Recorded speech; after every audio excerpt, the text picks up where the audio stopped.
another question is somehow personal, Duane. Um, you've always referred to um, your to your friend, your girlfriend, and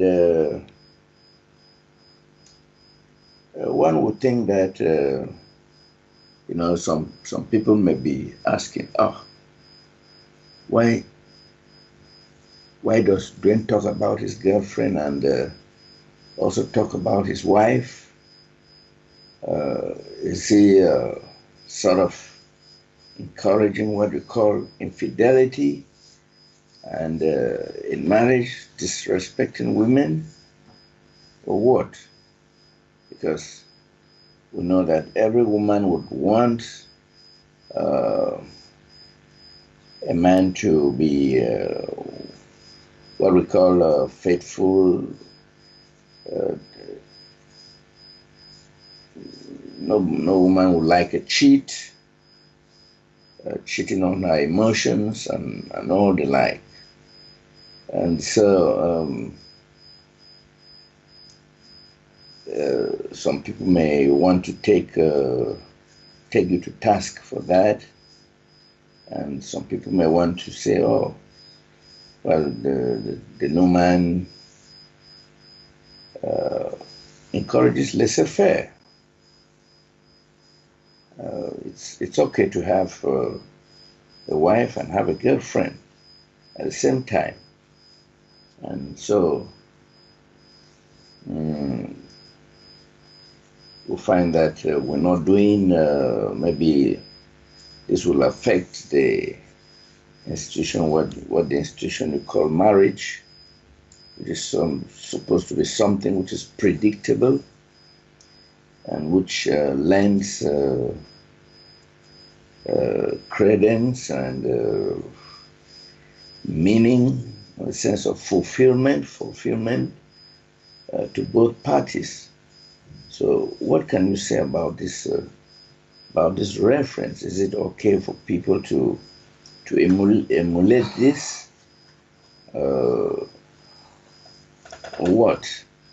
So it's somehow, you talked about integrity the other time. And we know integrity is a good marketing ploy. It's a good public relations ingredient. So, what do you say about this, man?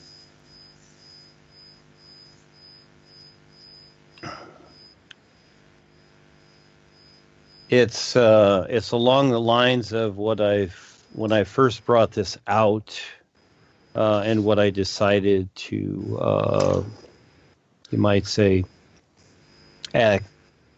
become my headliner, and that is that what I'm doing is I'm simply sharing my real experiences.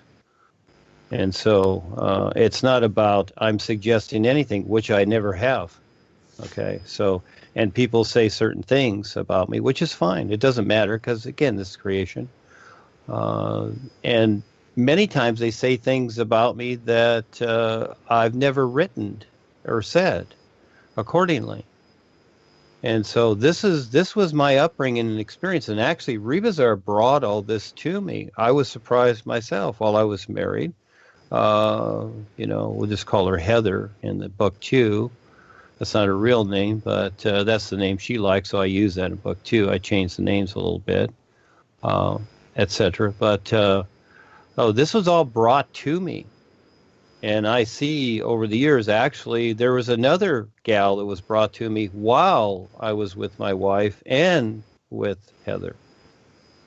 And those were all brought by Rebazar. Rebazar brought all those. He brought these people to me. And it's not about, again, social standards. And I wrote about the marriage thing.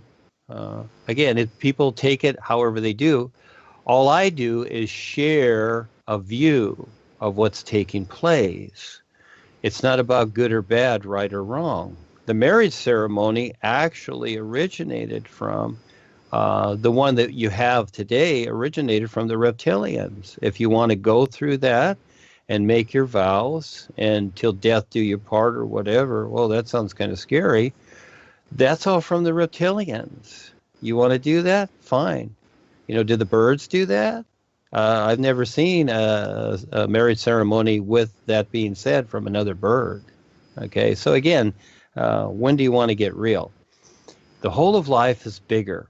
That's the best part. Or stay stuck with what everybody else has created and thinks. So again, this has been my adventure. It's not about right or wrong or how relationships go, etc. And the funny thing is that these people that I've come to know, and here's Ava too, and she has a particular in her life, and it's not about marriage. We're on the adventure, and we're fine. And actually, Heather, she never wanted to get married. We were fine just how we were. But at a certain point, she decided to go with her wholeheartedly with her children. And then when her grandchildren came along, that really pulled her.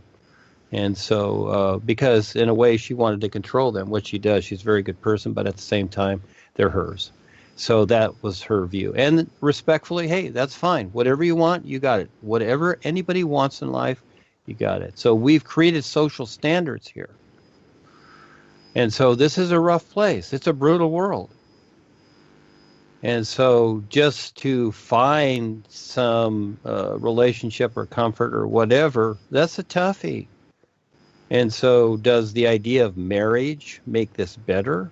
Actually, most people that get married soon after, they should plan both marriage and divorce, because soon after they're not together very long. And if they do, lots of times it's just a tolerance test. But some people make it to 50 years and they celebrate that. And from the social view, it's like, oh, that's cute, that's nice, whatever. But when we present something wonderful and real to them in comparison, are they interested? People want their freedom, they want whatever, which they really don't have here. It's all implied, it's an idea, that's all it is. It's presented to people. They're not interested at all. So, you look at really, this is choice. If you want to get married, get married. It's a good tax deduction, that's for sure. People do that. They get married just for the tax deduction. It's very real. I saw this report one time. This was like 40 years ago on 60 Minutes. This couple would get married and divorced every year because of the tax advantages. Well, sure, they so-called loved each other. Is it that in a relationship you're supposed to have feelings for each other? I like the birds outside, but I don't really have feelings for them, but I sure like them. I like the kitties that walk around here and come up to the house sometimes. Am I supposed to have feelings about them? Is that the idea? It's always this feeling thing and sensation, which is fine. It's choice. Like happiness is a choice. Everything is fine. Do whatever you do. Well, when I look at the sun shining and what it's demonstrating as the best example here on the earth, I don't see any feelings. I don't see any relationships. I don't see any marriage. A real marriage is your agreement with whatever. That becomes your marriage, you might say. That is a real marriage. And it's not about a ceremony performed here. But again, you decide. See, I like the adventure. And that is that I like to take the risk and see more. And that is that I don't agree with what creates a demise for others. I just don't agree to that. Even though they can't see it, I don't agree. And I don't have to agree. And so I don't want to put myself there either. So I just do what I do. And so it doesn't matter what people say about me or whatever. Or if they get rid of me, it's fine, whatever. That's fine. I will do what I do, because that's the adventure. And you got to learn to see it. So when it comes to relationships and the ideas around relationships, again, that's choice. Everything's fine. Do what you do. Be married, be unmarried, have children, don't have children, whatever. That's all choice. And when these children come in, guess what? Who sees it from the real side? That child just doesn't magically come through. just because there's a relationship with the man and the woman chemically, okay, or whatever, biology-wise or botanically, whatever you want to call it, okay? There's an agreement made on the real side for that individual to come through. This is why some people cannot have children, because they don't get anybody to agree, and maybe biologically they don't fit together either. So it takes all those ingredients, doesn't it? It really does. Then when I had our daughter, there was some adjustments that had to be made in the physical body with my former wife for that to happen. But that was her choice. She wanted it. So then eventually I agreed. At first I fought it because I was more focused on this. But, eventually it's like, okay, why not? And I did it for her. And it was great. When the experience came, it was night and day for me. It really was. And I cherished it. That's cool. That's really cool. It's great what happened. Now she's like 34 and she's on her own. She has her own attitudes, etc. Not interested in what I'm doing, which is fine. She's on her own adventure, even though she was into this during this lifetime. And then she came around again during this lifetime. So all these things that we go through, realistically, when I first presented this, it's like, okay, well, what do I base this on? Do I base this on, what I've come through and all these things? And I looked at it and go, no, I'm basing it on my experiences, my personal and real side experiences. That's what I'm basing it upon. Paul created these ideas about the so-called Eckmasters and the history and all this stuff. He created all those ideas so that people would have some kind of substance to look to. And yes, it is very realistic in its own way. But again, everything in creation is fabricated. And so again, what does it point to? And at that time, it pointed to the real guidance. And after that, it was a takeover. It no longer pointed to that. That's why the boys stepped back. They still did. Many people still did have, you might say, relationships with the real guides, and they still do. The boys see that, you see. Again, it's like you or I having friends with people that are religious. I had a very good friend that was a landscaper. I used to go over to his house all the time, and I did his patio covers. He did big landscaping jobs, $500,000, $1 million landscaping jobs down here in South County, and we were the best of friends, but he was very religious and always trying to hint that to me, and I would kind of joke with him, and I would say, well, I'm fine with everything. And so, it's just kind of funny what we go through here. So, each person decides that. And this is where I'm asked many times, like, well, what is the history of this or whatever? Well, you know what? I don't need a history of anything, but I will share experiences that I've come through lifetimes, whatever, because life is an isness.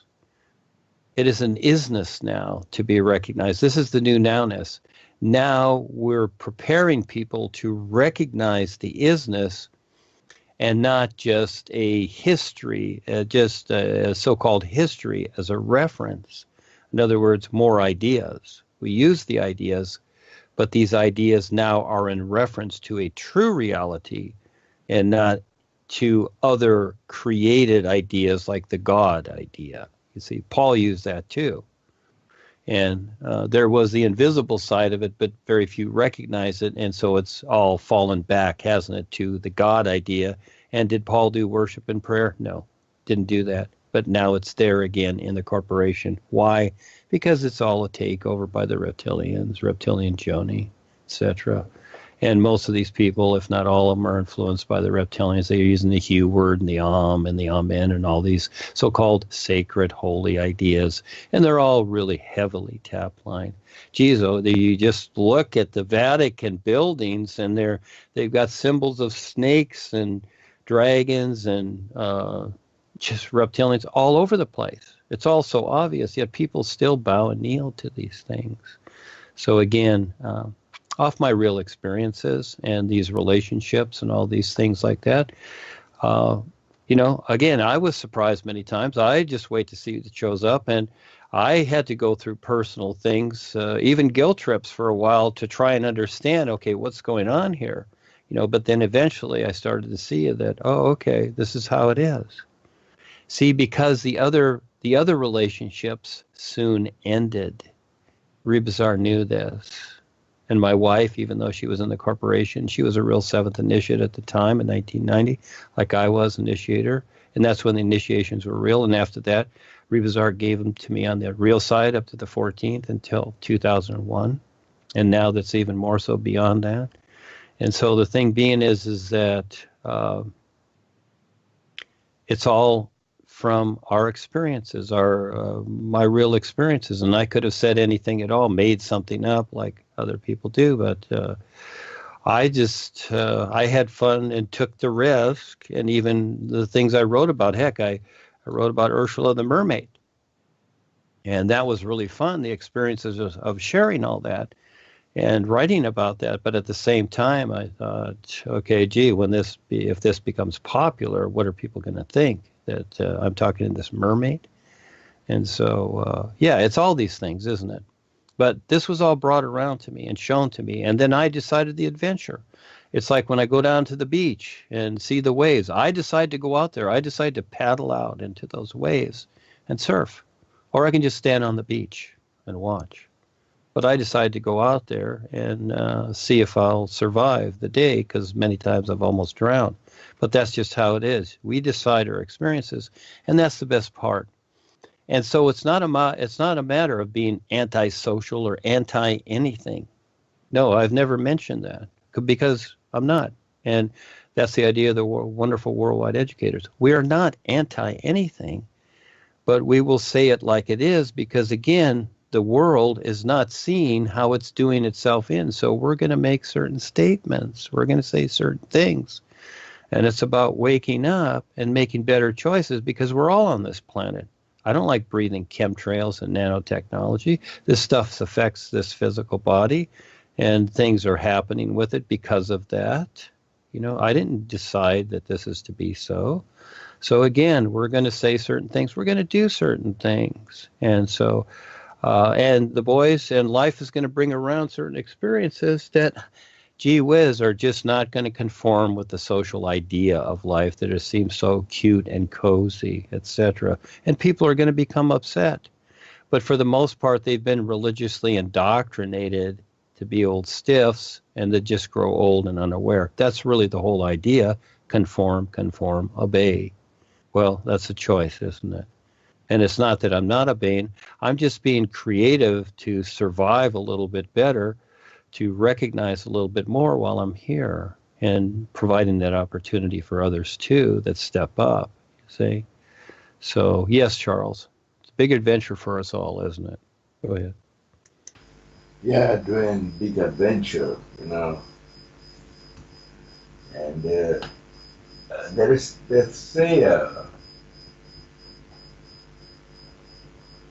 using what they call discrimination, at certain,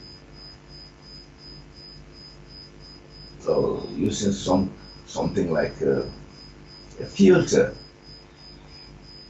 I know you want to say it as it is, and that is fine. But I thought that maybe certain personal experiences are best kept to oneself. And for instance, I look at the effect when I talk about this aspect of your personal life, because people say, okay, I would not like to be I want to join the new presentation because it can be, you're fine if you're married and you have a girlfriend. You may even have 2, 3, maybe 2 wives, 2 girlfriends at the same time. Everything is fine, and it's all an experience. There's nothing wrong with that, and I think the religions are a bore, and I better join the new presentation and be free. this, but so I was just thinking in that light.